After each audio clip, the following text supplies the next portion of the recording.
One thing I found interesting about the Laramie project, excuse me, is how it was made up of interviews and testimonies in the first act, and how the other two acts are kind of told in perspective of the people of Laramie, and made it seem as if the events were taking place right now. I also found it interesting that this play is based off a true story and is more modern than some of the other plays we've read so far this semester. One value I noticed in the play was religion and how it relates to homosexuality. Many times during the play, we see the the supposed hatred the Catholic Church has for the gays, and how they believe that all homosexuals are hated by God. This is sad to see because I believe God loves everyone, and no matter of their race, gender, or sexual preference.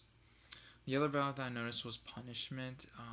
How the two men should have been punished at the end for killing Matthew was a topic of discussion, and the minister believed that the death penalty, um, whereas Matthew's mother believed in the just not to fight violence with violence. Uh, it was said in Act 2. Now, those two people, the accused, I think they deserve the death penalty. Now, as for the victim, I know that the lifestyle is legal, but I will tell you one thing. I hope that Matthew Shepard, as he was tied to that fence, that he had time to reflect on a moment when someone had spoken the word of the Lord to him, and that before he slipped into a coma, he had a chance to reflect on his lifestyle. Here we kind of see how the minister is speaking like against Matthew, like almost as if it's his fault for dying. And it's kind of sad to see.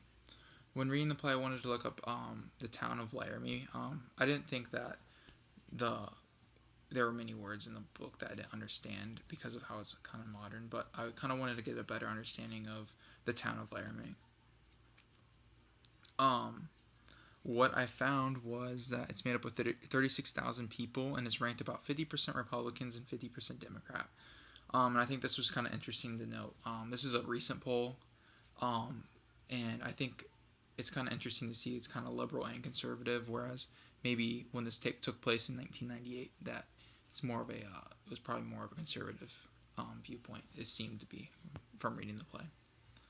Laramie is noted in the play according to officers as a live and let live type of town, which just shows that they can tolerate homosexuality but may not support it.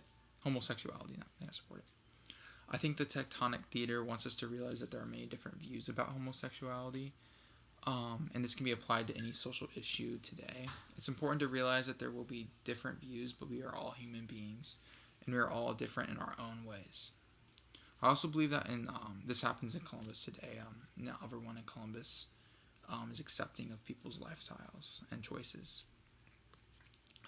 Three things that I noticed that were different than in the Laramie Project than in the Intimate Apparel play was that the Laramie Project had many subplots, whereas Intimate Apparel had one main plot. It also would relate to the past, whereas Intimate Apparel only kind of moved forward throughout the play. And finally, the Laramie Project would obviously had three acts, whereas the Intimate Apparel only had two. My question are my two questions were: Do you think the events that these I'm sorry. Do you think events like these are needed to spark a change in a community? And if Matthew would have lived, would people have reacted differently? Like, what I mean by that, would they have not condoned the two men's murder? Like, would they have not wanted the death penalty? Would they have been like, "Oh, it's okay, you lived," and just kind of pushed it to the side? And do you think change would have came out about that? Thank you.